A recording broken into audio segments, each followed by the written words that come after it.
This for today's show. Uh-oh.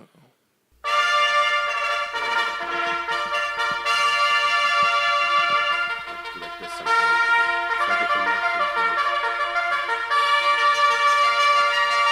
Good evening, good morning, whatever time it is. Welcome to another episode of A Shot of Reviews with your host here, Jarrell, and my co-host here, Snarky Mark. Snarky Mark, back in action. And can't forget Big League Stu. Actually, you can't forget him today because he's not here. I don't know, I called him, apparently he's under the weather or something, but we'll get to the bottom of it for next episode's show if he hopefully shows up for it. But if this is your first time watching, this is how the show works. You don't watch it, you listen. If you listen to it. Yes. First, you listen to the show.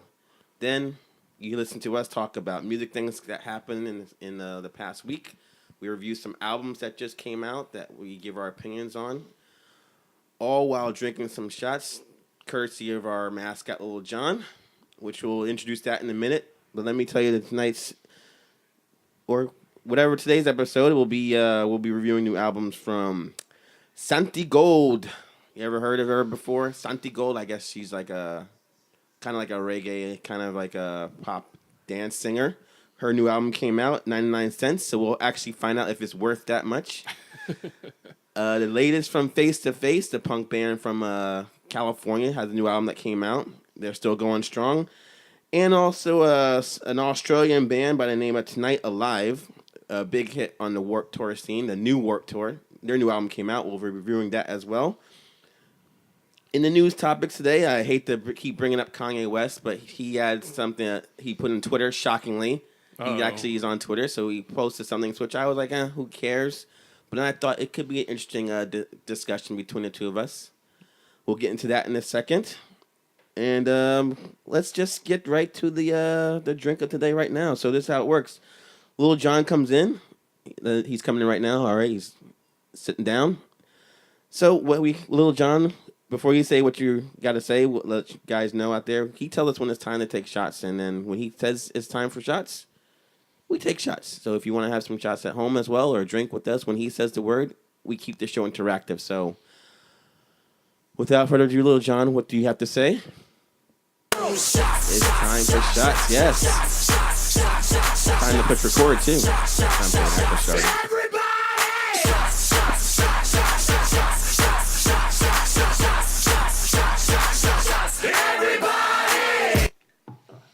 All right. Now, so today's is being that St. Patrick's Day is right around the corner.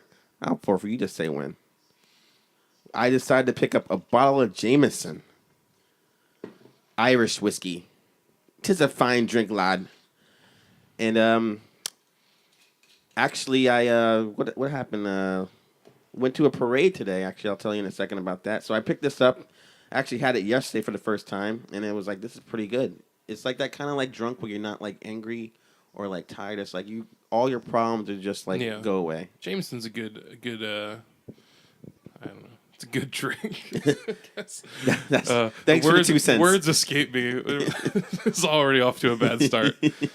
Yes, it's good. It's green bottle, and it's got a J in it, and it's delicious. All right, so is this a color-changing cup? Yeah. Holy shit. Yes. That's pretty sweet. So, little drink of booze, and hopefully we have a good show. I want to toast to somebody, but I can't remember who it is. Kanye West. Yes. He passed away, and it was very tragic. Oh, I love this. I wish that the listeners could see this because this color-changing cup is just baller. Yeah, to explain to you guys out there right now, you're like, why are you taking a whole shot out of a cup? It's like, yeah, I'm being classy today. As Mark can see, I'm dressed up. This is a classy episode of the show because Big League Stu is out. So Jarrell's wearing his Easter's best, and we're being classy by drinking out of plastic color-changing cups. It's about as classy as it gets around here. I didn't bring the candles there to fine china, but I'm sorry. Obviously, I couldn't do that because I didn't have to wash dishes. So yeah, fuck that. We're not right there yet. So, before we get into my action-packed week, actually, did the daylight savings affect you at all today? Not me. I'm always up anyway. Like, well, what? It went forward, yeah. I didn't affect me because I don't understand how it works, and I've Your clocks your clocks are wrong for like 6 months and then they're right again. I've been chastised by my fiance for not understanding it. Every time she tells me that we have to set the clocks forward, or is it back? It's forwards. Sometime forward, sometime and I'm like, back. fuck it, man. Whatever the clock says is when I'll. Is what sometime I'm late to work. Sometime I'm early to work. She got up and she's like, "Oh, I hate daylight savings time." I'm like, "Wait, is it supposed to be 10 o'clock right now, or is it supposed to be 9 o'clock, or is it 8 o'clock?" And we went different. It didn't make any sense. To me. Who cares, man?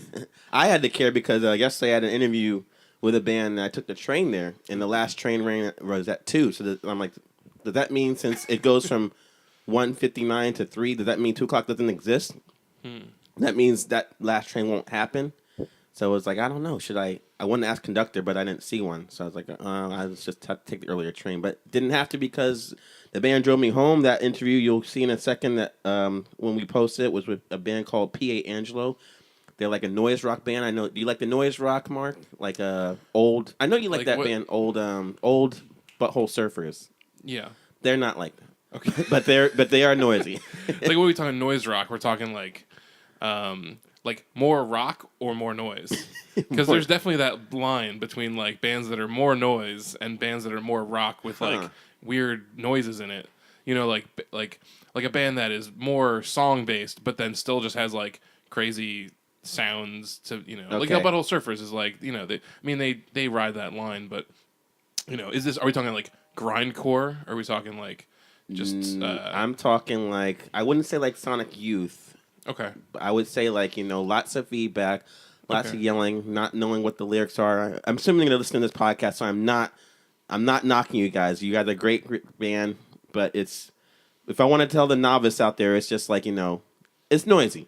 Okay. And it's very, very repetitive. Kind of like an art rock? Not maybe? Really arty, because like what they do is like... Which you guys will see. They play like some of their songs have the same notes that just continue over and over, but lots of distortion, lots of yelling, stuff like that. I mean, it sounds good. Yeah, you gotta check them out. P.A. Angelo, they're from Flemington, New Jersey. So I checked them out. Did an interview with them. We actually came from the St. Patrick's Day parade today, which was they like to do it earlier in Somerville for some reason because it just gets it out the way. And then the big thing that happened to me.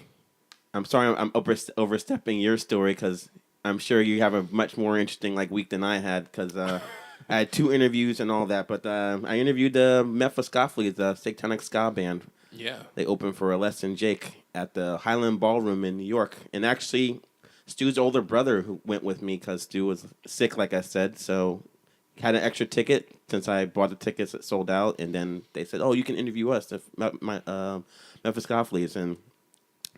let me tell you what I told you guys last time. Bowery Ballroom is my favorite venue because no barricades is what I'm all about. Yeah. People crowd surf to the front. You got to jump back into the crowd to get back. Same thing with Highland Ballroom. So I'm like, nice. Where is that? It's in it's like downtown, between 9th and 10th on 16th Avenue, something like that. 16th Avenue. Where the hell are we talking about? New York. Big city. Or 16th Street. 16th Street, 5th between and 9th and 9th and 10th Avenue. Sorry about that. I always get those mixed up. Yeah. I have you in the wrong area if I was giving direction. Hold on. It doesn't go that 16th Avenue. That doesn't exist. I'll be in the water by that point. I don't know. Anyway, so I went there. That's cool. I've never been there. I'm not sure. My first time there too, but some good things, like I said, very small venue. Get crowds over to the front, they jump back. Bad thing is, which you can tell I'm not a New Yorker, is when I'm like I turned to his brother, and I said, "Hey, here's a $10 bill. Get me a beer, and you too." And he comes back and he's like, the beers are $8. That's crazy. What the fuck? Like this is how they help you stay sober for a concert. Yeah, that's when I was a poor college student living in this city and going to shows. That was out of the question. Buying drinks is no. That's a luxury. Yeah, I understand why people either sneak in Bud or they pregame before. But since I didn't know where I was going and doing an interview, I didn't want to be so where you guys from, dude? I wanted them to be legit. So I'm like, you know what? I'll I'll buy drinks there. It's no big deal. I got in for free. I can afford this, but it's like, nah, it's like you're almost paying more than the ticket itself. So it's like, that kind of killed my buzz. So I'm like, all right, well, maybe the band has some beers I can drink. I get up there because after they played their first set, I got there and they played first for some weird reason. Get upstairs and then they're like, that whole cooler was empty, just gone. But then again, it's a ska band, so it's like 8 or 10 people in a band. You got the really, and then the other band was got 14 people, and then Less Than Jake's got 5, which they had their own little dressing room, which they were all sitting in. So I interviewed the first band. Long story short, I go upstairs and it's like it reeks of a pot, but it's like, all right, I guess whatever. And then I go and I kind of saw Less Than Jake in there, and I'm like, should I go in and there'd be that awkward guy in the room? Hey, can I get a picture with you guys? I'm like, fuck it, I'll do it. So I walk in, and then the guitarist and bass player sitting there. Bass player's got long dreads and like a hippie kind of dude. Familiar with him? Okay, so I walk in, and I'm like, can I get a picture with you, Chris, the first guy, the guitarist? Like, sure. He gets up and takes a picture. The other guy doesn't even move. Just sits there looking down, doesn't even acknowledge I'm there. And then I was like, all right, see you later. I was like, good seeing you, Roger. And he's like, okay. And I go down there. I'm like, damn, that guy's so energetic on stage. He did not even want to talk to me. And I came to realize, I don't know if you've experienced people like that, when people are they're really energetic and hot and exciting, and then when they get stoned, they're just like, Yeah. I'm like, maybe he's like that. And then I bumped into this guy. I had an extra ticket for the next night show. Okay. And the guy was talking to his girl about something. I'm like, you going to tomorrow's show? He's like, I would, but I don't have any tickets. I'm like, dude, it's your lucky night. And then he's like, wow, you got 2 tickets? I'm like, no, I got just 1. And he has his girl with him. And then he's like, oh, well, this other guy might be selling a ticket. I'll buy yours if the other guy sells me his, because we got to get both tickets for me and my girl. So I told him the same story I'm telling you about the Roger thing. Just happened to bring it up. And then he's trying to upstage me, oh, I meet them all the time. Trying to make it, I see them all the time. It's one of those guys that's, sees them a lot. And oh, well, I know it. We've been there. I understand that now why you're kind of antisocial at shows. I've never been to a show with you, but you said that you don't really like to mingle. I like to talk to people, but this was a mistake when I opened my mouth to this guy, because not only did he do that, but when I told him my story about the Les and Jake scenario, he explained 4 times how Chris is the energetic one and the other guy isn't. He rented him this place, and he told it 4 times over and over. We looped this story or this reason over and over, and I'm like, oh my god, why did they bring this up? And I'm like, this guy sucks, because this girl was not ugly. I'm like, what are you doing with this guy? Guy over to my right, further away, he's wearing a Mets jersey, and he's like, oh, and he's like, Mets, go Cespedes or something like that. And then the guy's like, yeah, and he's like, dude, I can get backstage tickets to Mets games. If you ever want some. It's like, why would you bring that up? Backstage who cares? Tickets to Mets games. He's like, I got season pass tickets for Mets games. Bragging about that, but it's okay, why would you just run around telling people that? We could hang out in the clubhouse while they're playing on the field. Yeah. So he runs over to him, and I looked at his girl. I'm like, so how long have you been dating him? And he's like, he's not my boyfriend. Made sure he said that real quick. I'm like, oh, that makes sense then, because you just work together. She's like, I like ska. I like ska music, and he starts listing bands. So it kind of came off like a dissertation of bands she likes. I'm quizzing her. I'm like, cool, you like ska, man? That's great. So he comes back and he's like, you know what? I'll buy the ticket off you now, and probably I can get the other ticket later. I'm like, yeah, definitely. I'm sure that will work out for you. He's like, I'll give you face value. I'll give you $25 for it. That's face value, right? I'm like, sure, because I would have bargained him, but he went so high right away. I'm like, okay, cool. But I wasn't gonna rip him off because the ticket says the price, so I wouldn't. If he went $30, I would have felt bad or whatever. So I got my money back. Didn't buy a beer anyway. And then after Les and Jake played, the bass player's high-fiving people and stuff like that, and he kind of looks over at me and he's like, dude, I owe you a picture. You're like, I'm sorry I didn't see you, because I didn't acknowledge you because I was texting on my phone. It completely turned around my opinion of him. Because cool. The whole show I was like, this motherfucker don't even want to talk to me. What the fuck? But he remembered that incident. Yeah, that's awesome. And he's like, come up on the stage, we'll take a picture together. So look at that, you're living the fucking dream, man. Living the dream, getting pictures with bands. And but that other guy, he was just, what was he doing? He was busy not getting noticed by the band. Yeah, exactly. So he's Even though he meets them all the time, I'm sure they get that guy out of his mind instantaneously. Like, that guy again. And this shit as I'm getting annoyed about shows. Uh-oh. Like, so during this set, like, you know, the guitarist like, where's, like, you know, let's say his name is Jim. Where's Jim? He's like, oh, there he is taking the pictures. Like, come up on stage. And he's like, you know, hey, Jim, is there something you wanted to say? And then the guy's like, yeah, I wanted to, like, bring my best friend up on stage for a second. Bring her up. I'm like, oh, Jesus. You know where this is going, right? Like, this is getting so fucking cliche now. Yeah. Like, this is the third time I've seen this. Really? Yeah. Have you seen this before? No. Okay, I mean, I've seen it on the internet. People don't know what I'm talking about. Like, third time I went to a show, guy brings this girl up on the stage, gets on the knees and says, will you marry me? They say yes. So there's 3 for 3. I've seen that. It's like, it's almost on the level of like that ballpark thing where you put that thing on the thing. Like, I don't know if I'm being like, you know, judgmental, but I'm getting annoyed with that. You know, it's funny that you say, because I was just watching a video online of wedding proposal fails. Oh, really? Was it one at a concert? Just guys getting fucking denied in public.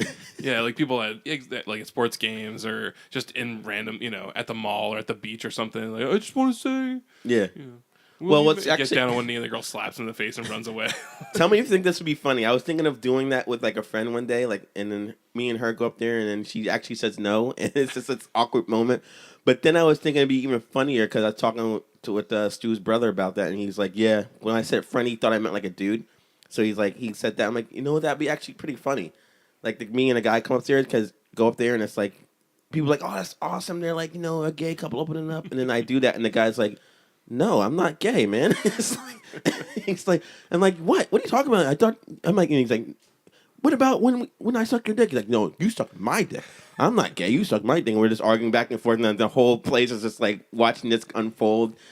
It's like, and then the guy's like, you know what? Come to think of it, about the 4th or 5th time you blew me, I was thinking he might be gay. I was thinking maybe. And then we just have like a whole thing happen. You think that'd be pretty funny?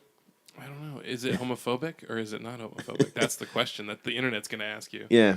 Well, we don't disclose that it was a joke. We make them think it's real, even though people listening right now will know what's happening. But I just thought it'd be funny to try that out, just to throw a whole kibosh in this whole, like, you know, proposal at concerts thing is getting kind of like, you know, played out to me. This is going to be at a concert? Yeah, that's where they're doing it. You think it's a bad idea? I don't know. Yeah. I mean, do it and we'll find out. All right. Well, I want to say congratulations to the couple that got married. So, Little John, congratulations to another cliche proposal.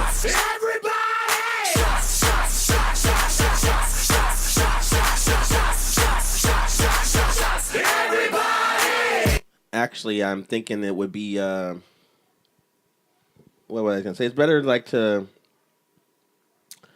not do that all the time, but I forgot what I was going to say. You know what happens. That's good. Where else did you see that happen, though? So this was that I saw it at a Goldfinger concert and then somewhere else, and it's like, all right, there's 3 fucking times. Like, oh, I know what I was going to say. People need to do like what I did, propose to your wife at a Giants parade. But then again, who knows when that's going to happen again? So, wait till your favorite team wins the Super Bowl. There you go. And then propose. And when their wife's like, "You're gonna marry me?" It's been 9 years. Maybe. No, not yet. Maybe next year. Maybe next year we'll see. But I just lucked out that year. If I didn't propose, then we'd still be dating right now. But all right. So without that, with that in mind, we're making good time. We only 19 minutes in, but we're only 2 people, so that's why. The reason I want to have a shorter show today is because I'm actually cooking dinner and everything like that, and got the crock pot over there. You see behind you, Stu. We're not recording. I called you Stu. I'm sorry. Stu, you fucking... I caught it right there. Snarky, man. Yeah, what's up? You see behind you. I see the crock pot. We are recording. What's cooking? We're not recording in the Clinda place today. We are at the Casa de Jarrell, or the Jarrell Estates, I like to call it. That's why we're being classy. Yeah. Being classy. Having a laid back show a little bit, but at the same time, we're on a time schedule, so I don't know if we're gonna get the emails tonight, but what's in the crock pot? Oh, what's in the crock pot? What's in the crock pot? What's in the crock pot? It's Gwen Paltrow's head. Yeah. Cooking that up for 8 hours. I'm trying. On your Facebook when you see those tasty things come up, I was like, I gotta try one. Those like overhead cooking. They do it real fast and shit. So I sorry to cut you off. Okay. I'm gonna let you finish. I'm gonna let you finish. This is one thing about those videos. Like I love them. They're great because they give you some great ideas. There's some good stuff in there, but they make them sometimes too like they try to be informational, but then like I watched one like just example. I watched one today where there was like, make this batter, and so it's like put all your eggs. They take time to show all 6 eggs being cracked into there, and then put But it's in fast speed though, so it's not like put that. But they go put cinnamon, put this, and then they just go spices in. And I'm like spices, like what the fuck does that mean? You decide.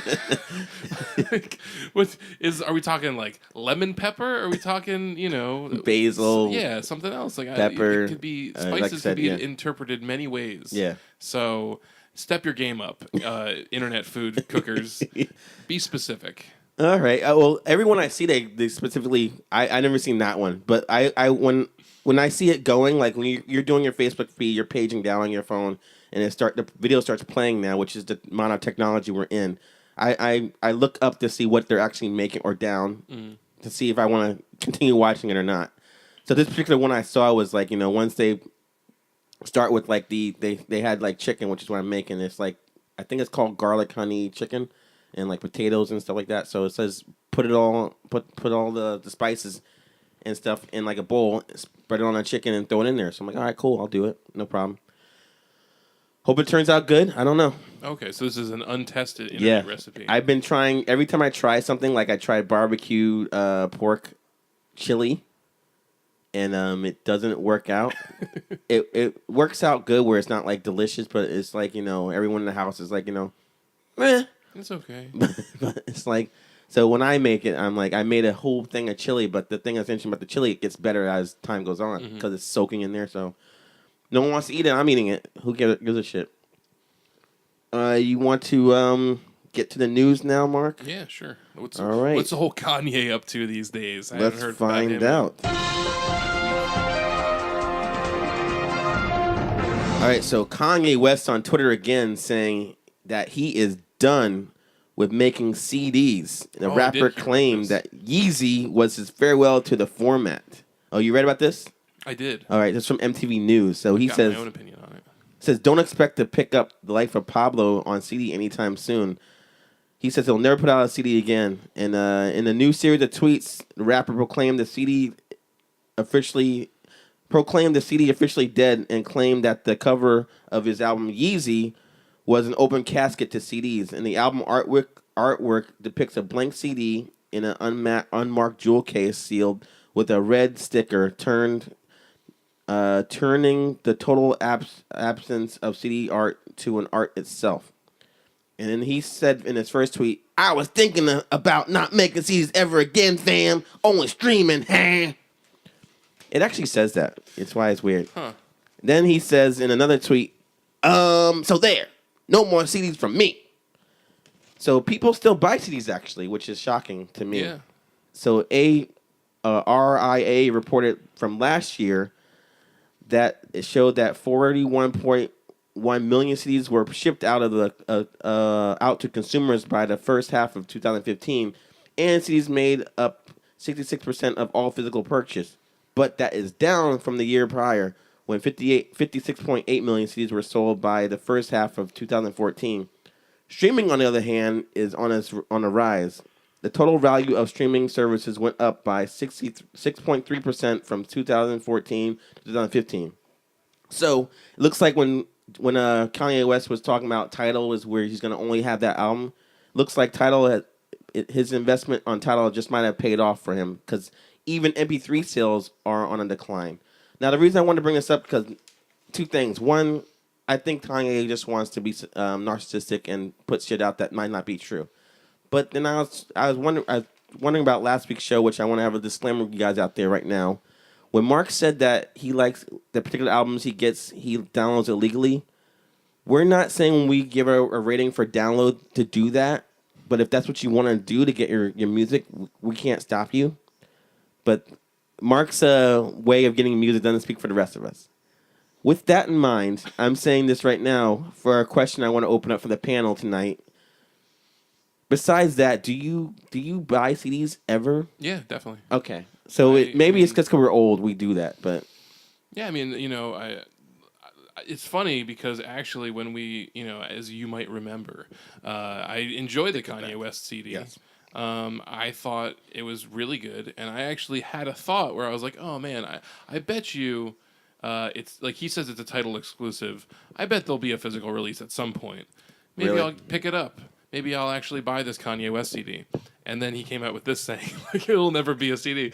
I was like, "That's kind of weird." I think. Do you think this is another reason to like help his butt buddy out, Jay-Z, with his failing streaming service? Like he's like, I'll just say it'll never come out, and then people are like, oh well, I guess I have to get Tidal. I really think that I'm sure there's some kind of contract for it. It's like, but who knows? I mean, I don't know. Are him and Jay-Z really friends? Yeah, they did an album together that Yeah, Watch but so the did Throne. fucking, I don't know, Tony Bennett and Lady Gaga. But you don't think they're hanging out? I'm all sure day they're together? hanging out getting coffee right now, wearing meat clothes and everything like that, talking about the 1940s.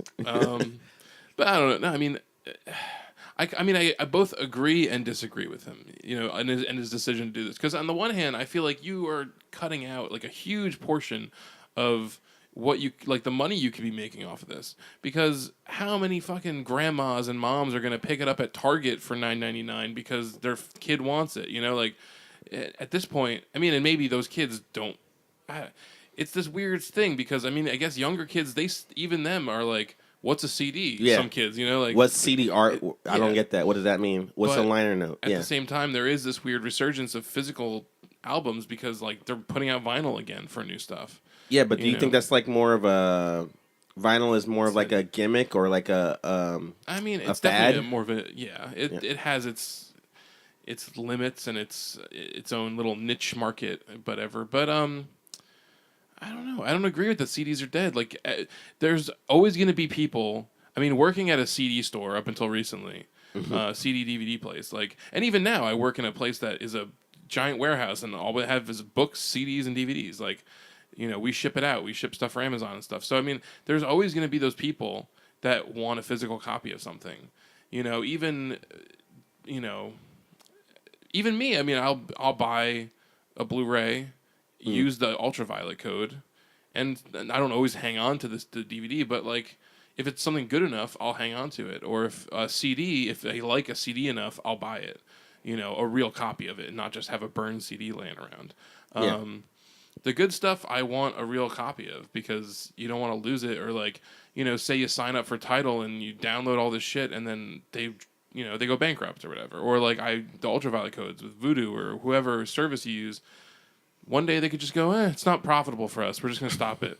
It happens, and then all of a sudden you're like, well, but I put all this money into it. It's like you bought Beanie Babies like 20 years ago, and all of a sudden they stop being profitable, and they're like, all of a sudden nobody wants them anymore. So you actually think at some point streaming has the possibility of not being profitable? I think they can both exist. I mean, streaming is not as profitable as like people buying real stuff, I think.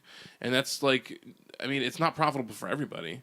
Because artists like Taylor Swift have come out saying like they're not paying us enough, whatever. It's like, how do you?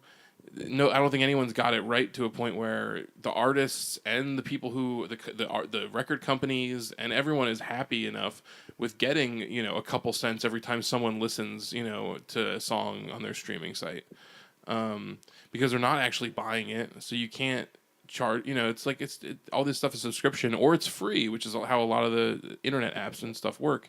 Is you get it for free and you can listen to whatever you want. There's just certain limitations. You can't listen to the exact song you want all the time, or you can't. You can only skip so many songs, like with Spotify or whatever. Yeah. Well, Pandora is like Pandora. Yeah, that's right. Yeah. Yeah. But I think he's both. I don't disagree with his decision to say like there's really no point to me putting it out on a CD, because maybe there isn't. I mean, I don't know the economics of releasing an album, but well, the economics showed right here that CD sales are down last year, but streaming is up, and not even like MP3 sales are up anymore. The way I agree with you with but I have to play devil's advocate after. So I'm gonna say I agree with him 100%.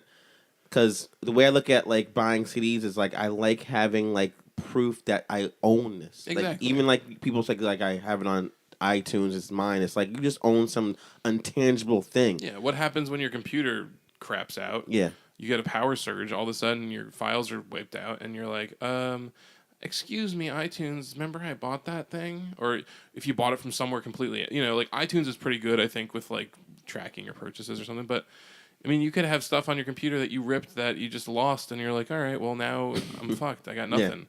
Yeah. We have to worry about that with downloading MP3s in the first place. Our hard drives crashing. So that's why I I can say like this is mine. I own this CD. Like if I like the album, like which you'll find out with our ratings with the albums. Like when I say buy this, I mean I would actually own the record, and I don't mind like that. But devil's advocate, like people that are like my daughter's age, she's 14, or people that are younger or whatever, will say that I don't like to have all this clutter, everything like that in my house. So it's easier just to like stream everything and just have it in one easy to find like thing. I just boop click, there it is. Yeah. So what do you say about those people? Like that, maybe that's why Kanye West has got to like be more relevant for like the younger people. Yeah, I mean, I see both sides of it. To me, it's like I don't have a clear answer because I like having the physical thing. I mean, I still have VHS tapes because whatever. But no one will buy them back from me. That's why I like amassing a fortune that I can look at and say, this is what I own. This is my But maybe I'm the idiot. But at the same time, if they're all possessions anyway. If you don't, but at the same time, if you're someone who just streams music or movies or anything, and you don't actually go out and buy anything, are you happy? Like, where do you, where do you go to show people this is what I own? These are the things I have. Maybe it's just because I have a wall with like 300 DVDs and like whatever. It's like, and that's just me. I don't know. I don't know. I don't have an answer for it. This is I will give a perfect example to side with the opposite opinion.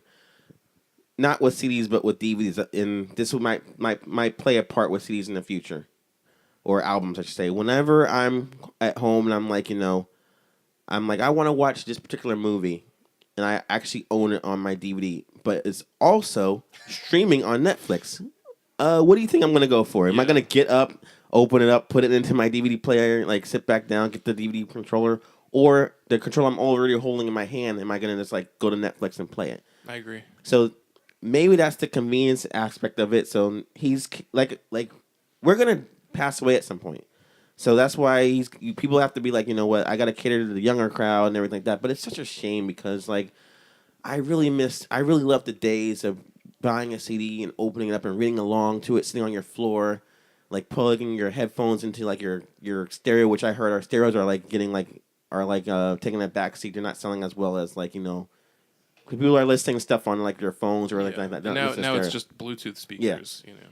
I miss those days of like putting on a big, huge headphones, sitting down, and listening to music, opening up and reading along to it, looking at all the hard work they put into like the artwork and things like that. So I'm kind of sad about CDs going away in that aspect, but I agree with you with saying like, why can't they both coexist together? Yeah. But like, I help think us out, help you guys out. But if the sales are going down, is it really like hurting you that much profit wise? Like, are they shipping all your shit back when you send them out? Mm-hmm. That you have to turn around, like, dump them all? It's like there's no replacement for the feeling that you get. Like, okay, so you go out, you find the thing that you've been looking for. Like, I remember back in the day when it's like, you want something and you can't find it anywhere. Right. So there was no Amazon to go to. There, like you just had to go and try to keep going back to the store. There was a movie that I used to want. I could never find it, and finally one day it was at Suncoast, and I saw the one copy they had. I was like, "Are you fucking kidding me?" I still have it. I could see you like in the aisle, like on your knees, like thank the Lord. Yeah, people looking at you like, "What the guy's doing?" Best feeling ever. When you finally find that thing you've been searching for. Yeah. And then now when you can just go, "Oh, I want this thing," click, click, click. Oh, there it is. $12.99 purchase, free shipping, great. Bring it to my house in 2 days. It's just there's no adventure anymore. Yeah, the feeling of like the gratification you get is gone. Even when I buy stuff now that's like a nostalgic thing for me, like that. Like if I was to go out, I'm like, oh, remember that movie that we used to see, and you find it online, you buy it or you download it, and it's like, all right, it's what I remember. There's like nothing has replaced that feeling for me of like finding a CD, getting it, reading it, like you said, listening to it. That is beautiful, man. Like I totally had an epiphany understanding you because I actually went to White Castle like last night to eat, and it was not that like glamorous. But every time I go there, I think back to that movie. It's like, wow, they really sold you on how great it was to finally get there, and it's like it's not even that hard. So it's just like for me to go to White Castle, it's like boom, it's there. No journey, no deviations in the trip. It's like, but if it was, I would probably appreciate it a lot more. So that's why I think that's what with CDs, if they keep it around the same aspect, you have to get up, drive to this DVD store or not DVD the CD store or wherever you buy CDs if they're around anymore. You gotta put your money down on all that stuff and then come back and listen to it. It's like, wow, that's why it was so gratifying for us back then. Yeah, exactly. Even now, even if you just have to get up and go to the record store and like look for it, you find it, you get it home. It's like I went and I got this thing. I brought it home. Like, it's just I wish there was like I feel sorry for the kids these days because they don't have that. And there's nothing to replace that feeling. It's like, what do they have that replaces that? What fits into that hole of like, when I was a kid, like you spend so much time like searching things out and finding out about stuff, and now it's all at your fingertips. I mean, I think it's just, to me, there's gonna be something that manifests like because of that feeling being gone, whether it's like war, famine, I don't know, but plagues. Just, I mean, you're gonna be like, why did this happen? Like, because they got rid of stopped going to the record stores. That's where it starts, right there. But all right. So obviously, we're gonna get a lot of emails, people saying like, "You guys are old. Like, you should be young, like us." Like, stop! Why are you talking about this for so long? Stop being so old. Where's Stu to tell you to shut up? Or Stu just sit there like, more corn nuts, please. But we like to know what you guys think about this topic. If you want to know if you have an opinion about the demise of CDs or what Kanye is texting or tweeting us, let us know in the comment section, or you can email us, which email I'll provide at the end. But if you want to type something right now, by the way, a little spoiler alert, the email address is njhyperradio@gmail.com.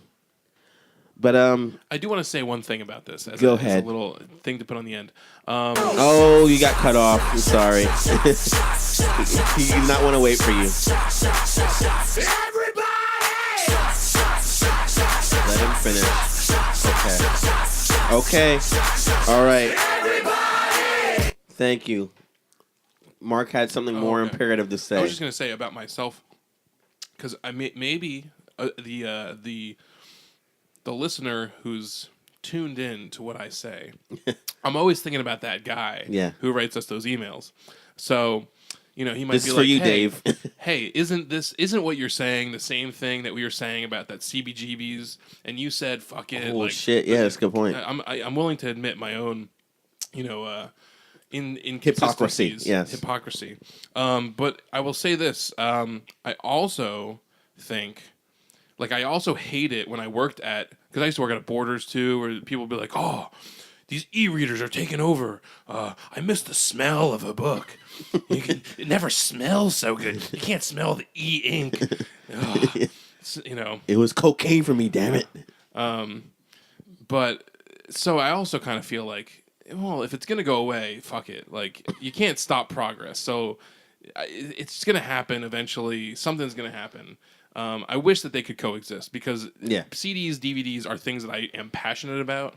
Right. I was never passionate about Dirty Rock Club, but and I have no respect for history.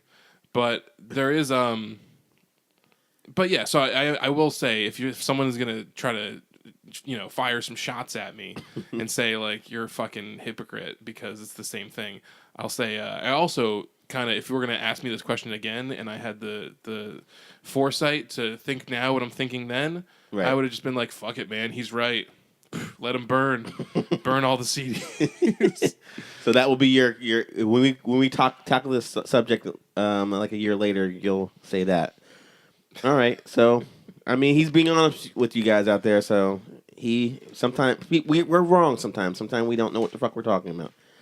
But that does not come to play with tonight's album reviews. What do you want to start with first, Santigold or Face to Face? I'll let ladies' choice. Ladies' choice. Ladies' choice. So Santigold, I guess, right? Santigold. All right. Let's start with that. So, Santigold's album, 19 Cents. So, if you guys don't know who she is, she's a Philadelphia singer and producer. This is her third album. And she actually sang for a punk band called Stiffed from like 2003, 2005. And they all her albums were actually produced by the Bad Brains bassist Jarrell Jennifer. And her self-titled album debut featured new wave, alt rock, and reggae, and it was well received by critics. Then her second album, which is called Master of My Make Believe, was a highly praised album and led to Santigold opening for the Red Hot Chili Peppers. Now, with all this in mind, for me, I've only heard 2 songs by her before this album. One, that Jay-Z song, Brooklyn Go Hard. She does a hook on that. That was from the Notorious soundtrack. And the Beastie Boys' last album had a song called Don't Play No Games That I Can't Win, which had it on there. So both songs have like kind of like a... Well, the second song has like a reggae feel to it, Beastie Boys rapping. And the first song is like... Her voice is like, Brooklyn, we go hard, we go hard. You ever heard that song? No. It's okay. I don't think I know it. But I know I've heard some Santigold stuff from the past. You have? But I can't put my finger on what it is. Like, I can't remember them. Listening to this album, I was like, her voice is really familiar because I know when her first album came out, a couple friends and an ex-girlfriend were into it.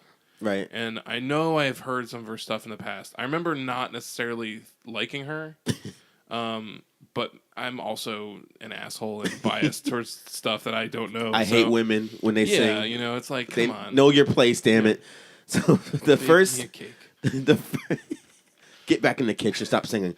So what I expected to hear from this album was like, I thought it would sound like kind of like MIA, if you remember her. Mm-hmm. I thought it would sound like her, but the first song, which was called Can't Get Enough of Myself, completely like turned me wrong about that theory at first, because that song is kind of like, you sound kind of like Gwen Stefani to me. I definitely was thinking a lot during this album, Gwen Stefani. Yeah. And actually I thought MIA a little bit at times, but what I found is that with that song was like a bubbly like pop song like Gwen Stefani. Then the next song was like called Big Boss, Big Time Business, and that sounded like MIA because not only does she have her voice, but it's like a dancehall song. So what I found with this album, it was like going back and forth, like Gwen Stefani song, pop song. Like next song is an MIA song, then back and forth, and then like a lot of the songs were like all right, this is good, but I felt like they were too repetitive and stagnant. Even they're like 4 minutes long, and you're still like, oh man, you're saying that too much. You look at the time clock. Oh, you're only 2 minutes in. You have nothing else to say. It's like shit, man. I got another 2 minutes to go. Like, did you feel that? Like a lot of songs. Yeah, I mean, I would say the album grew on me as it went on. I actually ended up really liking this. But yeah, I would agree that it's like light electronic pop at times. So I've like it's sort of to be expected in a way, you know. But I felt like a lot of it was like the music was, I don't know, textured and layered a little bit enough for me to find it interesting, even if it was a little boring at some times.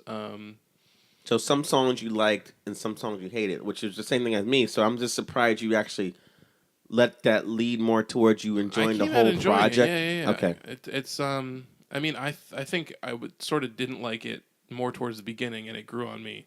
Like I said, it definitely.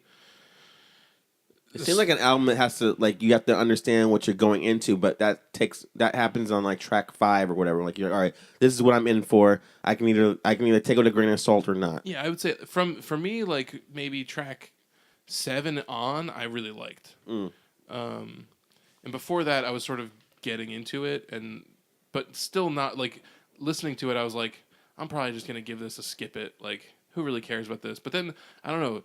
I don't know what the song's called, but number 7 really got me into it. And I was like, all right, I think the song that I think you're talking about, which if you guys are ever wondering what if Gwen Stefani sang for The Cure, you'll get that answer with the song, which is called Rendezvous Girl. Is that the song you're talking about? It's like total 80s song, but I liked it. Yeah, that's probably the one I'm talking about. Because, that's definitely like... That's actually different from what she was doing, because now you're not... It's not reg, it's not dancehall, and it's not like poppy in the aspect, but you're still sounding Gwen Stefani, so we have to fault you on that. Yeah. But it's like, all right, I'll just pull from what they did like 30 years ago and do that. That's the thing, I don't know, but to me, like, saying she sounds like Gwen Stefani isn't necessarily the worst thing in the world, you know? Yeah. I liked... just overall, I liked the album. It's saying that she sounds like MIA insulting, though? Maybe a little bit. Well, she wasn't that bad. We all loved that song back in the day. They have a song on here by called Who Be Loving Me, which features music that sounds like it's got like an 8-bit like video game over like a Casio keyboard drum loop, and it's got like an Atlanta rapper named I Love McCone doing like his best Kid Cudi impression. You know, like the sluggish, lazy rhymes. Mm-hmm. So I kind of that's the middle part of the album is where it kind of like was like a downfall for me. Yeah, I mean, the thing it picked up later, like you said. Yeah, I like a lot of it. The thing that was dragging me down for a lot of the beginning of the album was that it's hard to understand the words that she's saying a lot of times. Like I feel like a lot of it just gets mushed together, like the music and the lyrics. There's not a lot of clarity to her vocals. Maybe it's just her accent, or I don't know what the way she sings, or the production. But then I sort of would, like stopped caring about that, and I was like, if that's what it's gonna be, that's what it's gonna be. I figured you out. Yeah, you like you said, you figured out. Well, this is what's gonna be. Fuck it, I'll deal with it. But I definitely, the second half of the album, it's like I don't know, it gets a little grimier, a little darker. I feel like, and I that to me was. That's where I live. You know, like, you live in the grimy shit. Yeah. So overall, what I say, like we said, I think we covered like where the album's going. The final song I would say, which is called "Who I Thought You Were," she doesn't sound like Gwen Stefani on that song. She doesn't sound like MIA on that song. Now on that song, she's got like the '80s synth wave music, and she sounds a lot like Karen O from the Yeah Yeah Yeahs to me. So it's like, all right. So every song you have. You sound like someone else, and you're just blending all that stuff together. I feel like I'm gonna be the pessimist on this one with my final thing, so I'll go first. So some of the songs I said were good. Some of the songs started out good, but got old after a few minutes, and then some of them were dull from the start. The album comes off a bit choppy to me since she went back and forth between like two sounds, either new wave, dancehall, and then went back and forth either Gwen Stefani, MIA, and then the last. Karen at the end. So I think what she should do is consider blending her sounds and styles more, like to let them bleed into each other for the next record. So I say you can download this. It's okay. What do you say? Yeah, I mean, to me though, the thing that you're saying about it is what I liked a lot about it. Mostly because now I'm going to spoil a little bit about my thoughts on the next two albums, but I felt like both of the other albums I listened to Santigold last. Okay. The other two albums I felt like were very homogenous, like very the same sounding throughout the whole album. And this to me was like a breath of fresh air from that perspective, because I was just like, at least this is different. There's different sounds to it. There's different styles of songs. She's not trying to be one thing. It's like, she's just, you could tell it's like, this is what she wants it to sound like. It's not like, we gotta sound like this band, bro. Like, and sure, she sounds like Gwen Stefani. She sounds like MIA, Karen O, but those aren't bad to me. I like the Yeah I like No Doubt and Gwen Stefani's solo stuff, and MIA's got some good shit. But so yeah, I mean, honestly, listening to it, I was like, I would probably buy this album. Okay, so I'm going to say buy it. You're being biased, but I'll play it anyway. Being biased. So you're totally being biased because you're saying like, you know, they're doing exactly what I like. She's sounding like people I like, so that's why I'm going to give her a pass. But I don't. Okay, but the thing about it is that I don't think that the songs sound like those people. Right. So her vocals. I think that her vocals sound like them, but I don't think it's like intentional exactly. Like, it doesn't sound, to me, it doesn't sound intentional. It reminds me of them. Okay. So it's like, she does the dance hall thing or whatever, which is what she's always had. Like she's that person. Like that's who she is. So she's like just another person that does the same. It's I don't know. To me, it's just I liked it. I ended up really liking it, and I was like, this is actually pretty good. And I would, out of all the albums, this was my favorite this week. Okay. If we're gonna give a mark stamp of approval, I liked it. So if you heard this album, let us know what you think in the comment section. Did you like the album? Did you hate it?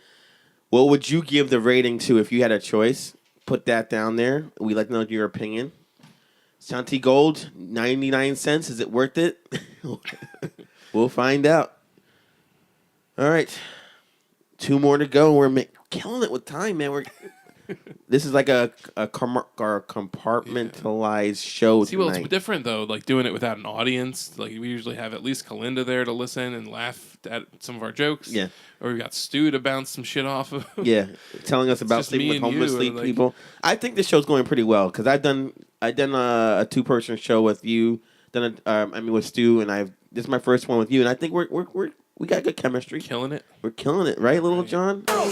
Yeah. Should drink to that, right? Yeah. Everybody!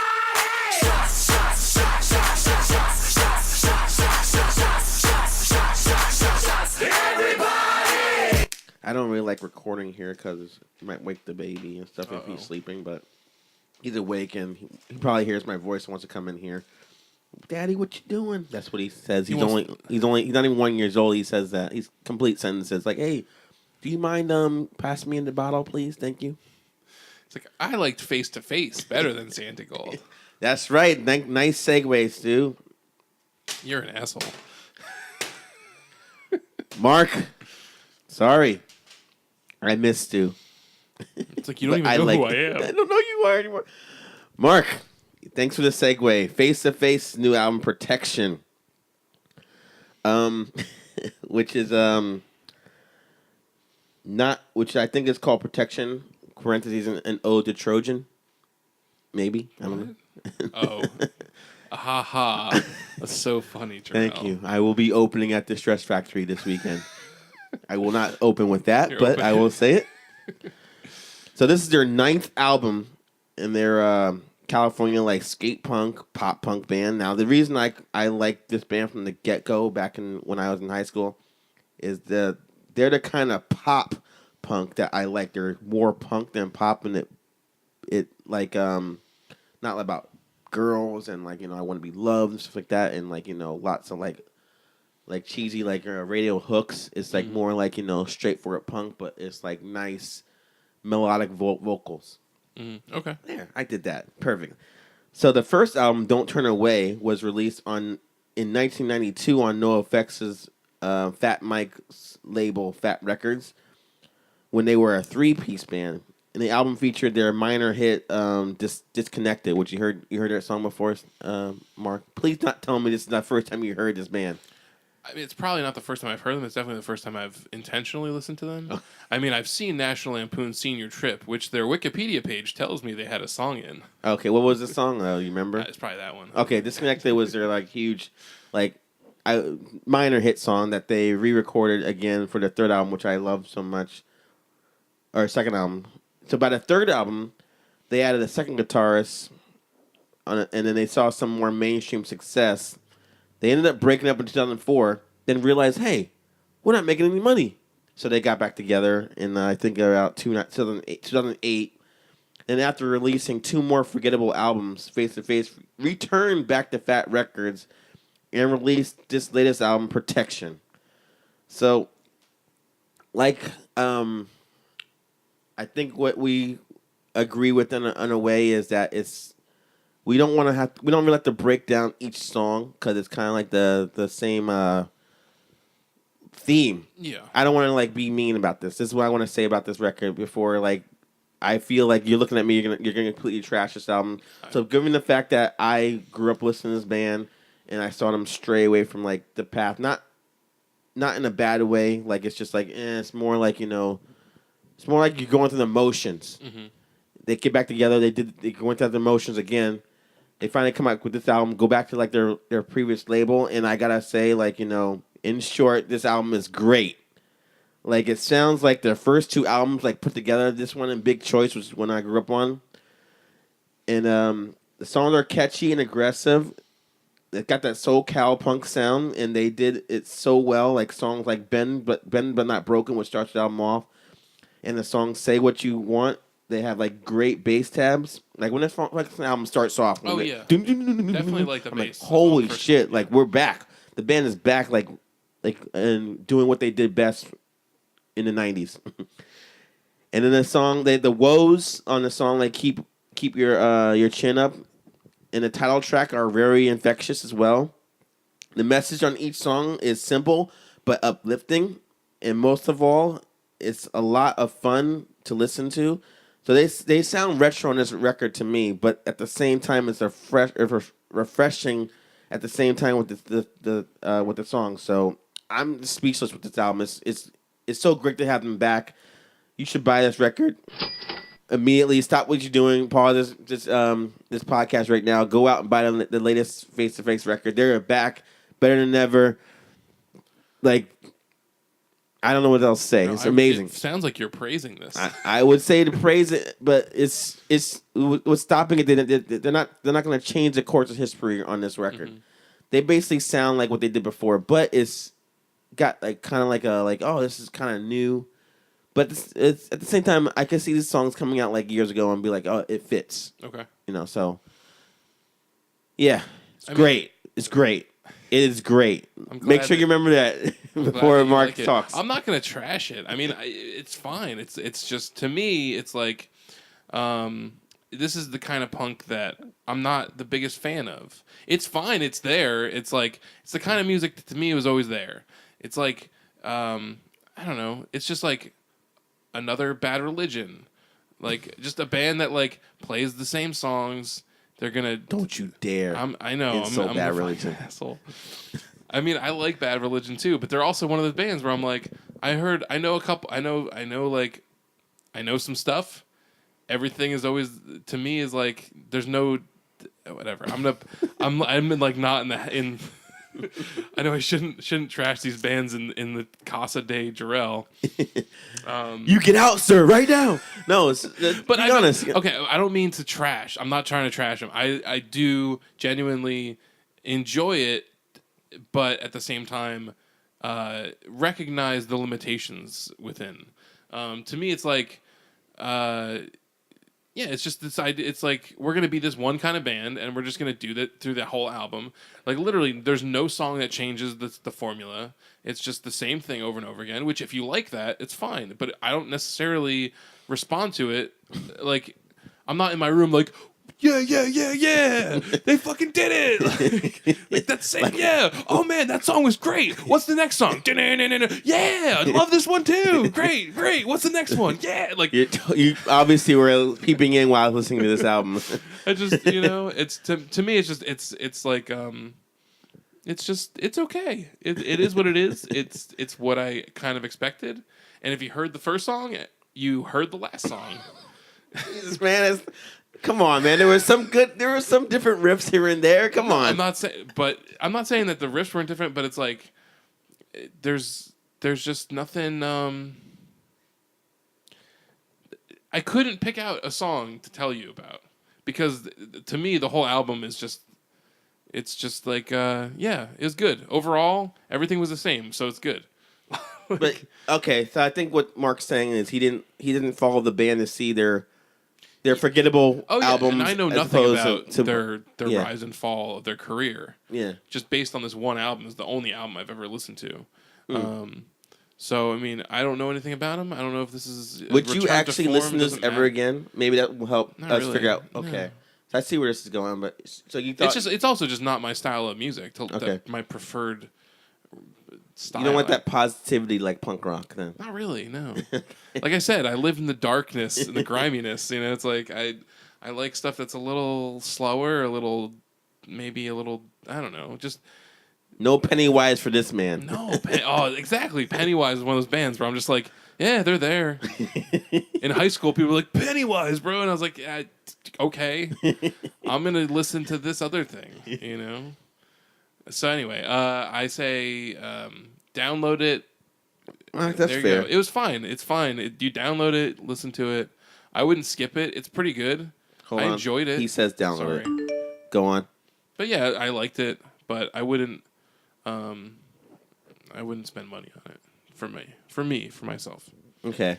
All right. Well, that hurts all of face-to-face fans. So if you're one of them, let us know what you think in the comment section. If you like this album, if you like what face-to-face is on their trajectory of doing stagnant, like, what they did mundane is what you're kind of saying, but more of in a positive way.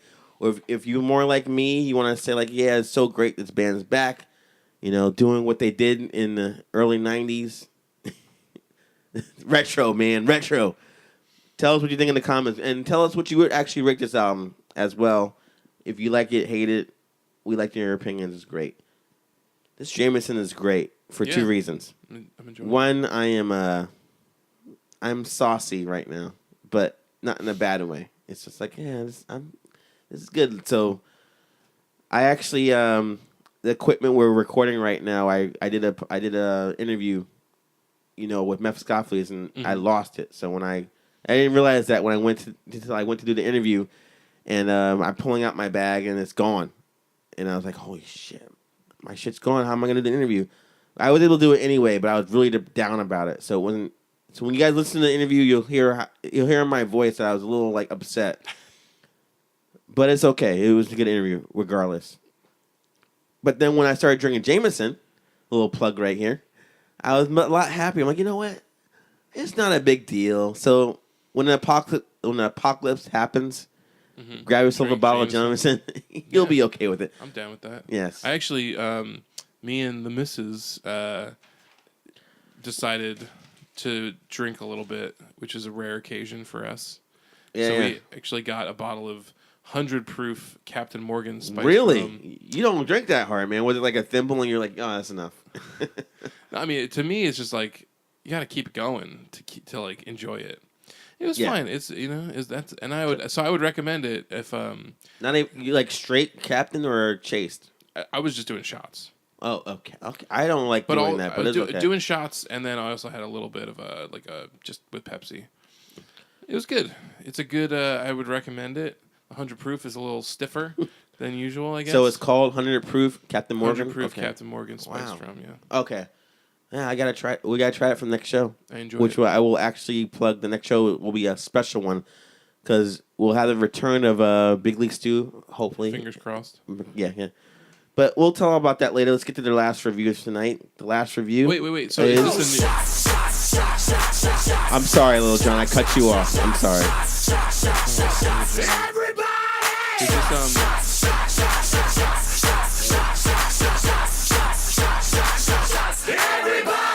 He does not like to be. He has a schedule. He sticks to it. What were we gonna say, Mark? Is this new equipment? Did you actually lose it? I actually lost it. Oh wow! You don't know where? I was thinking I might have lost it at the Highland Ballroom.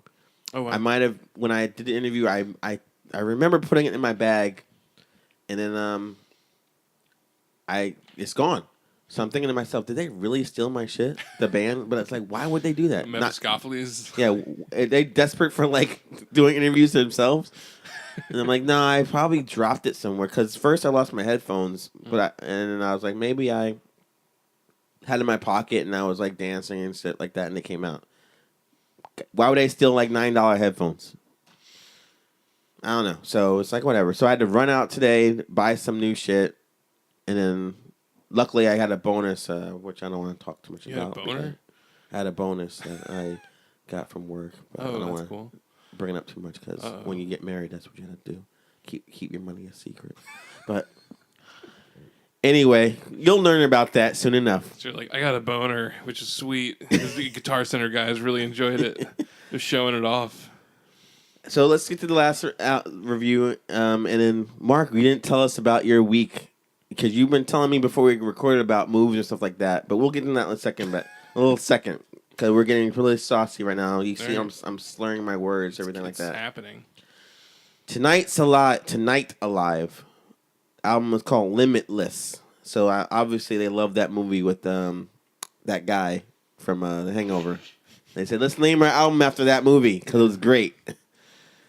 I don't know, but it means something more, but we'll find out. It's their third album from the Sydney, Australia band. They're a pop-punk band. Features a female singer by the name of Jenna McDougall. And they're currently on Fearless Records. And this label, Fearless Records, has two types of genres. One, emo pop-punk, or two, generic metalcore. And let me tell you what makes the label so popular. They're Punk Goes Pop compilations that they release every year. So if you guys don't know about that, they have a Punk Goes Pop where like a lot of the labels bands get together and horribly butcher like pop songs to the point where they're extremely annoying to listen to. Yeah. Actually, when I was looking at when I was listening to this album, I was looking at this band because I wasn't sure if I knew who they were.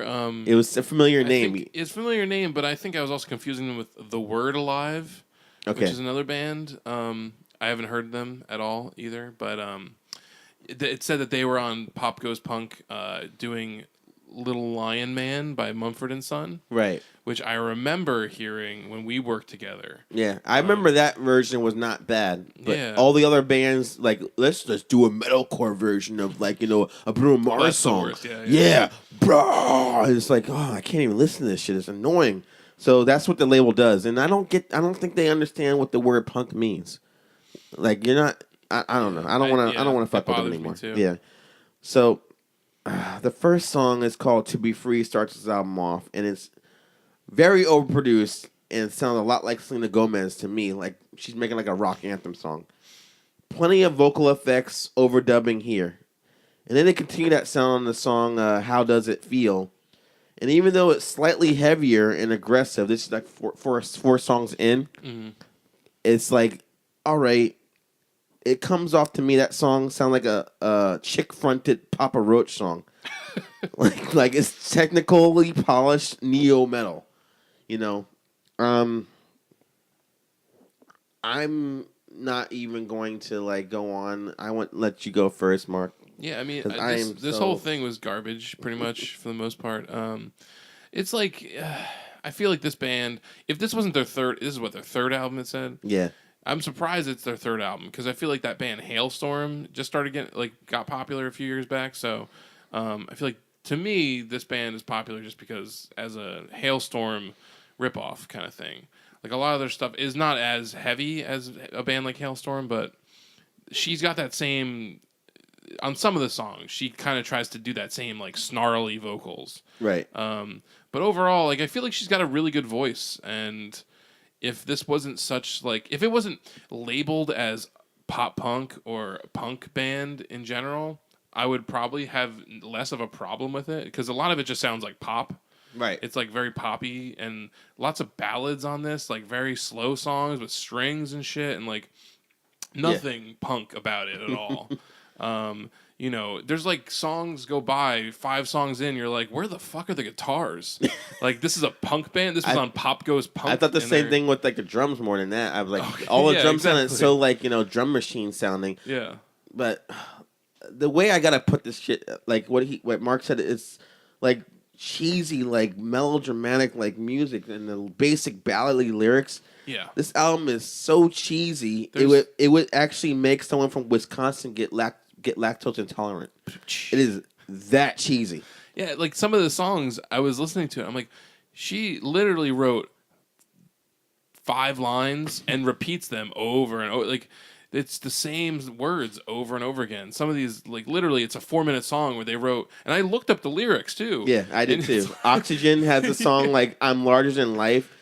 Let me breathe my oxygen. That's what you're gonna go with. And then the song "Waves" was like, your love comes in like waves. Which I gotta say though, one thing, there's a Face to Face song where he says something along the lines of like, "You're a mystery wrapped in an enigma," and then I was like, "That's deep though." For them. I was just like, whatever. Lyrics weren't the greatest thing this week on any of the albums. I'll say that. Even Santigold blended in the background. But yeah, this one was like, just bad overall. Like, but I could also see this being good if you're like like I would prefer if I had a daughter and she would like you have a daughter. I do. How old is she? She is 14. Yeah. So you got a 14-year-old daughter, and you're like, I'm a punk rock dad. What would I rather have my daughter listen to? They should have had me in that movie. Like, should she be listening to Kesha and Ariana Grande and like Lady Gaga and that crap, or would I prefer to listen to something like this that's at least geared towards like it'll put her on the path of going to see them at Warped Tour and finding better bands, you know? Good point, man.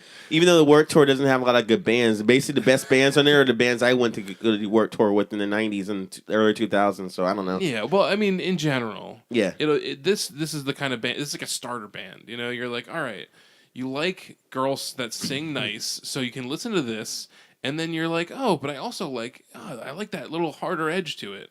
So let me like listen to Hailstorm, which will make me listen to friggin' Paramore, which will make me listen to, I don't know, some other band that exists for a real reason. You know, like, yeah.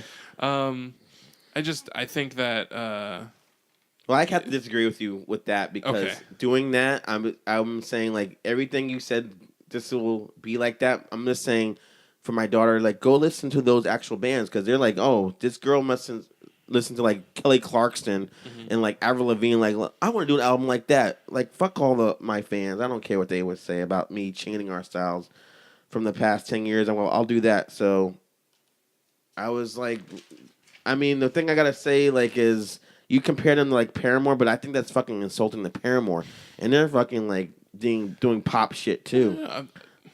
I'm just saying like there's a path.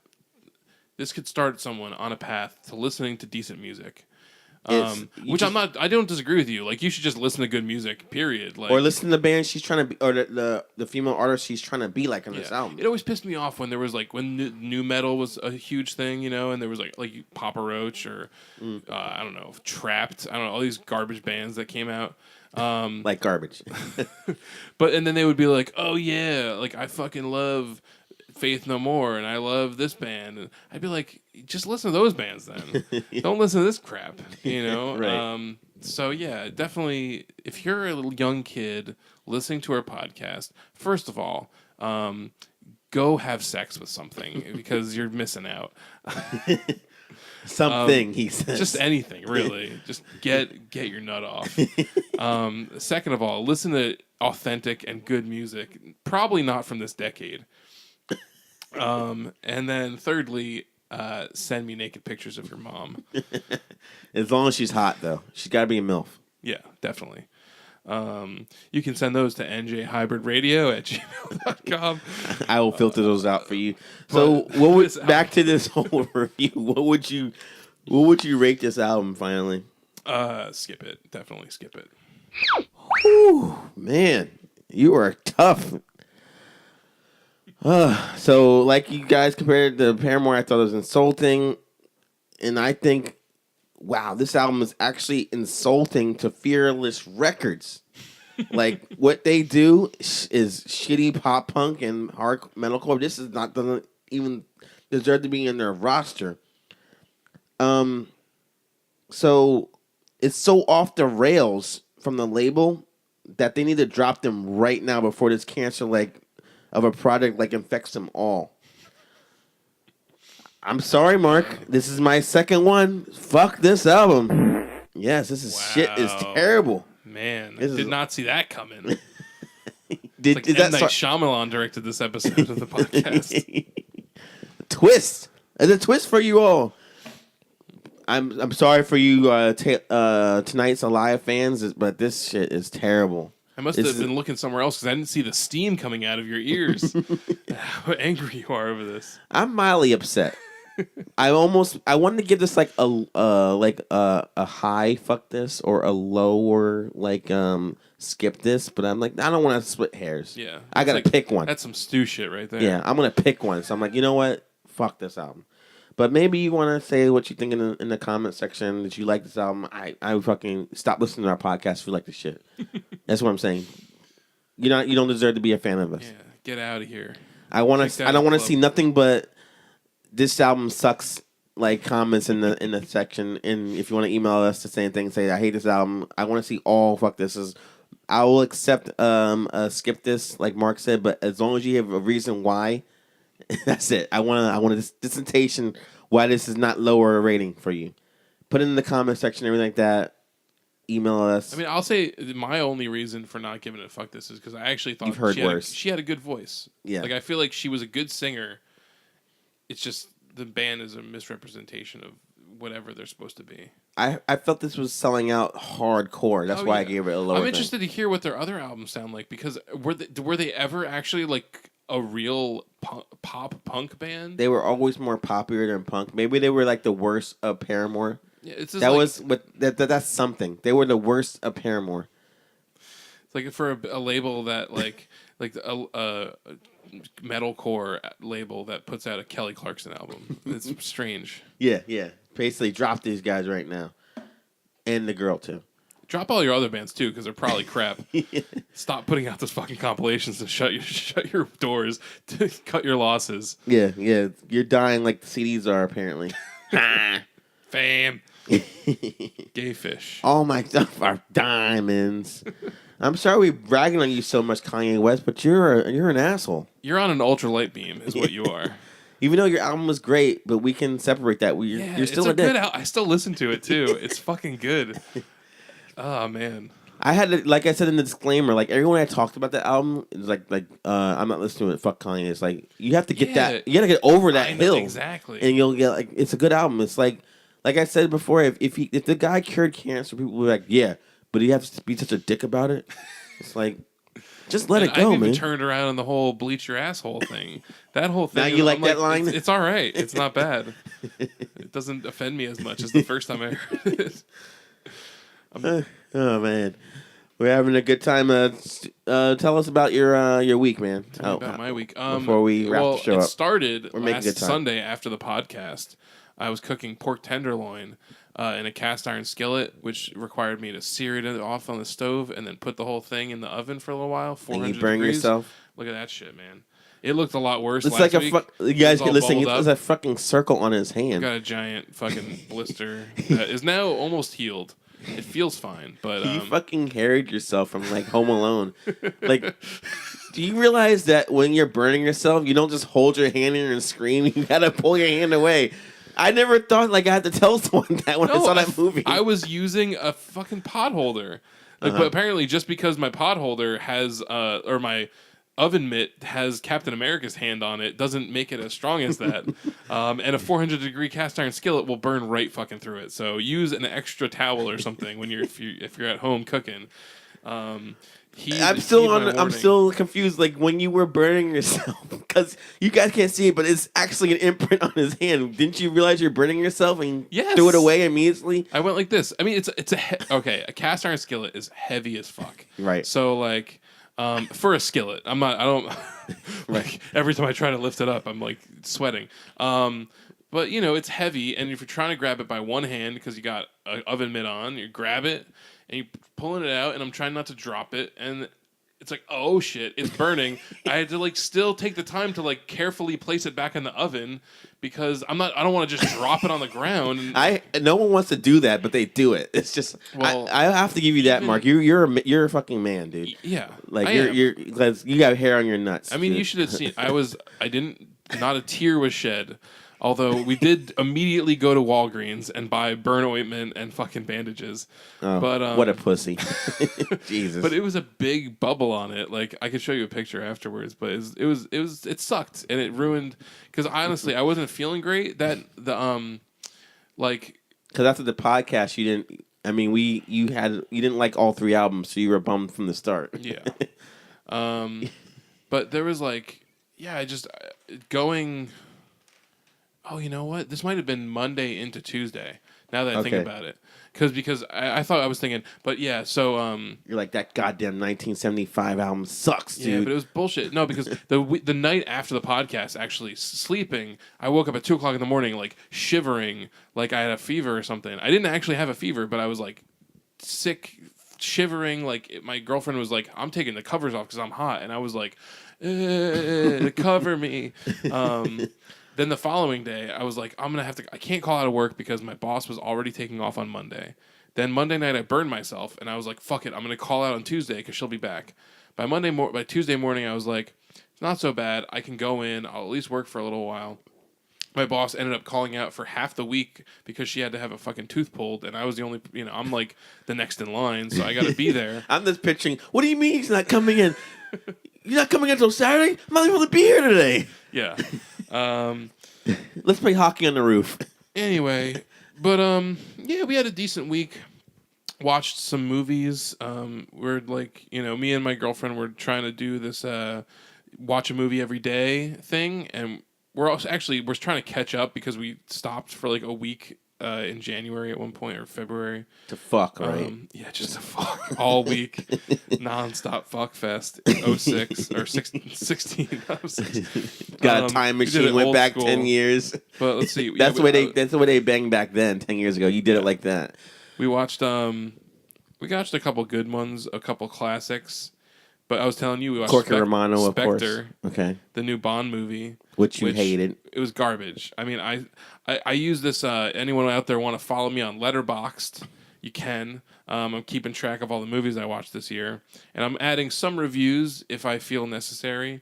The Bond movie, I felt like gotta give a review of this. Okay. So I'll give a star rating if it's necessary. What's your star up to, like 27, or you're gonna go with 5? It's 1 to 5. Okay. So Spectre, I gave it 2.5.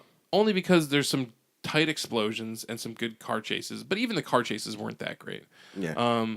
But I said you can't compare to the Blues Brothers when it comes to car chases. Yeah, I mean nothing fucking touches it. Yeah. Yeah. Or Blues Brothers 2000 actually had a pretty decent car chase in it. That car pile up in Blues Brothers 2000. There were more cars, yes, but that was a shitty movie. Yeah. Anyway, my review of Spectre. This, like all other Bond movies, is terrible, boring garbage. There you go. That's my succinct review. Very detailed. Yes. I've never watched the Bond movies until my girlfriend. She loves them, and she's tried to get me to watch a lot of them.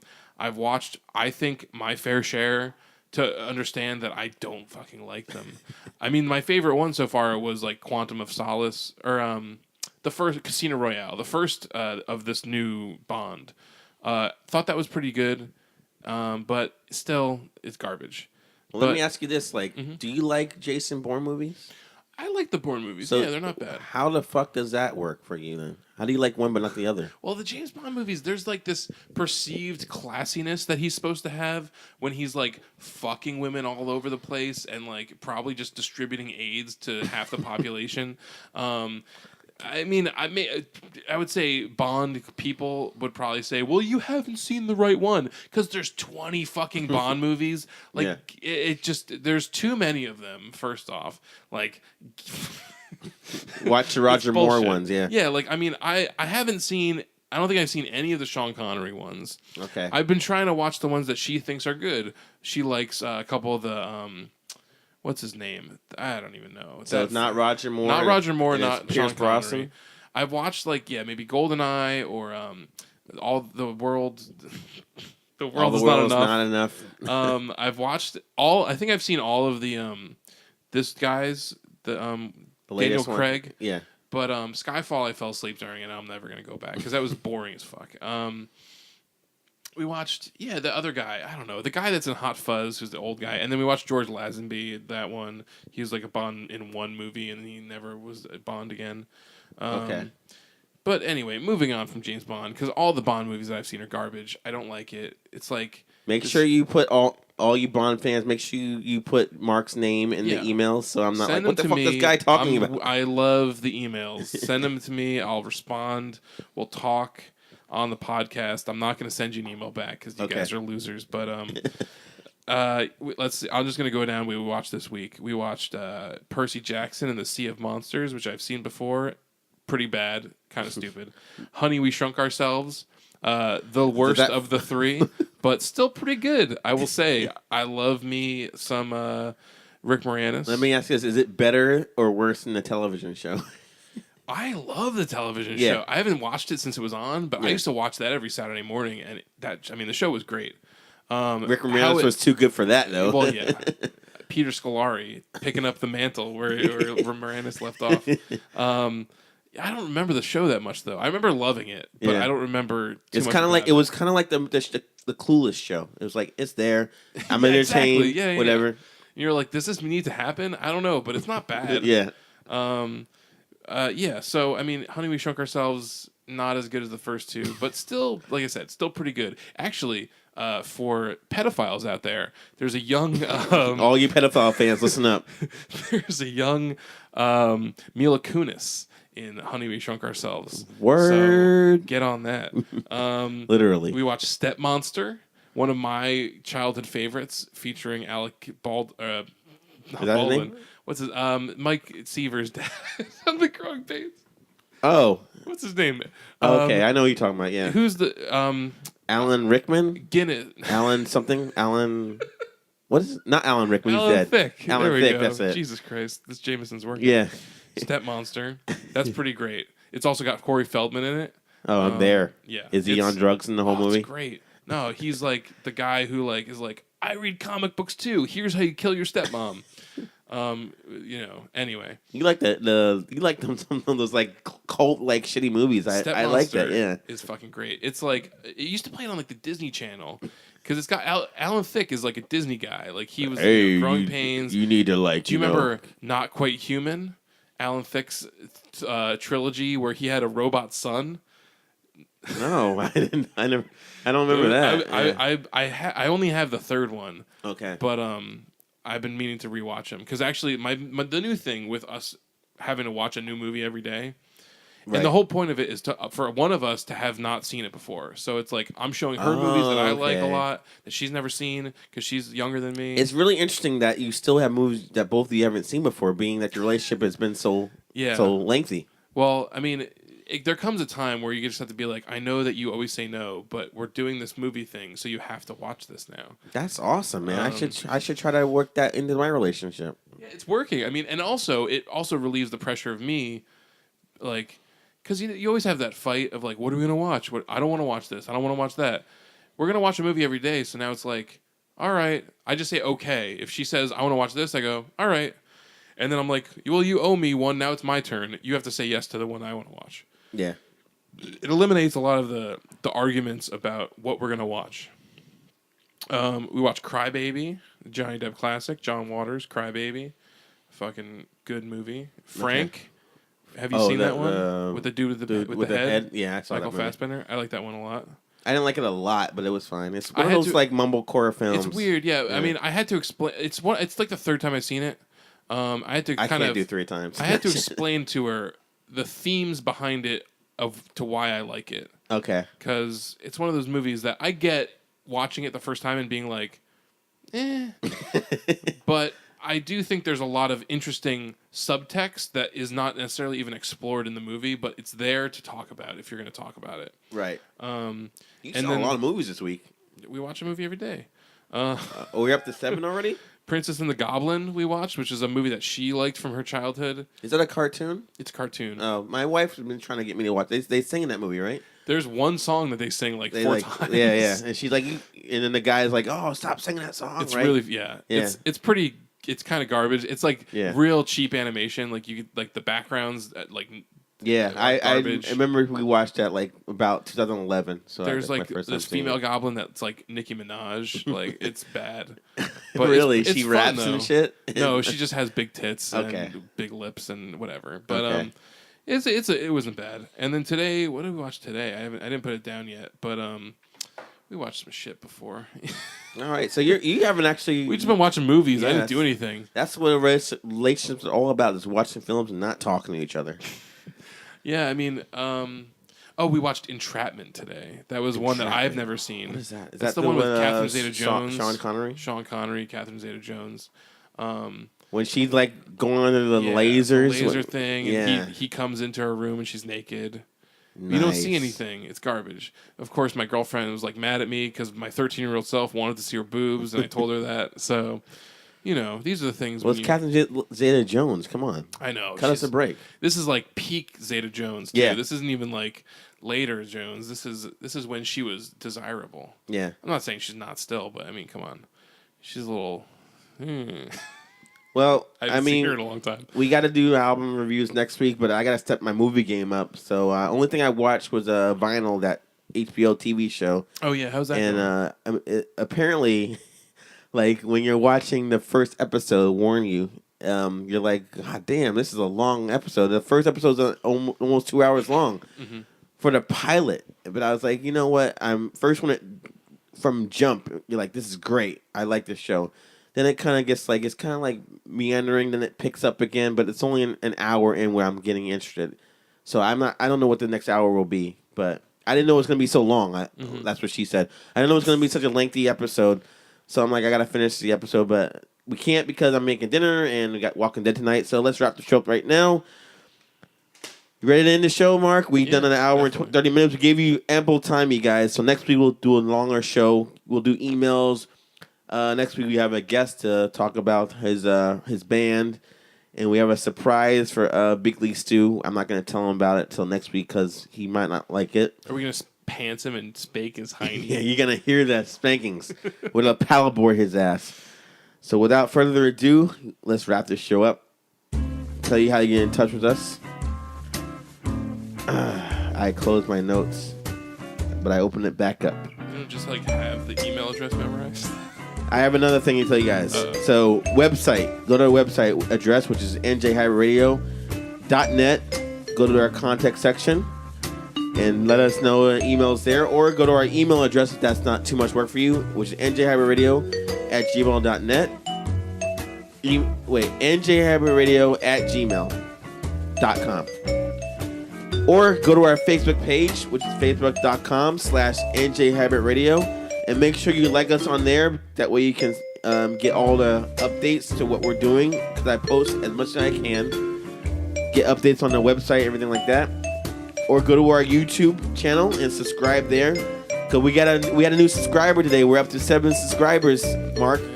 We're blowing up. And I know I'm one of them. Yeah. Oh, you are? Yeah. It might be you then. Thank you so much. I've been subscribed. Okay, so it's not you. At least 2 months. All right, so finally, you guys, new P.O. Box. So for bands or the label want to send us some albums you want us to review, I must warn you, we don't review demos or EPs. We want full-length albums that are complete and mastered. I thought you were going to say emo. Emo. I was going to say it, right? No emo. We don't review emo. But yeah, you can send it to our P.O. Box, which is Hybrid Radio, P.O. Box 297, Raritan, which is Raritan, New Jersey, 08869. Send all your music there. Or if you want to actually send us snail mail, I'll get it and read it on the show. Sweet. Till next week, this has been Jarrell and Snarky Mark saying have a good week and see you next time.